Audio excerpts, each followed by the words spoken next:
আকাশে তুলকালাম মেঘে যেন বাজি ফাটানোর আওয়াজে কাল তোমার জন্মদিন গেল।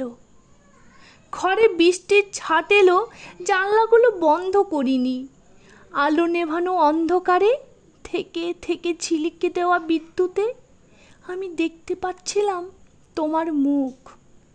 আর মাঝে মাঝে হাওয়ায় এসে নড়িয়ে দিয়ে যাচ্ছিল তোমাকে ভালোবেসে দেওয়া টেবিলে রাখা গুচ্ছ গুচ্ছ ফুল। কাল কেন আমি ঘুমোতে পারিনি তোমাকে বলিনি। আমার ফেলে দেওয়া লেখার কাগজটা নিয়ে শয়তান বিড়ালটা কাল সারা রাত খেলেছে, তোমাকে বলিনি।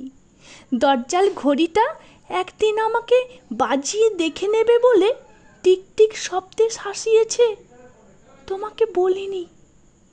মাটিতে মিশে যাবার পর আমরা দুজনে কেউ কাউকে চিনব না। আর দেখো, তোমাকে বলাই হয়নি এবার রথের মেলায় কি কি কিনবো। মেয়ের জন্যে তালপাতার ভেপো, তোমার জন্য ফল ফুলের চারা, আর বাড়ির জন্যে সুন্দর পেতলের খাঁচায় দুটো বদ্রিকা পাখি।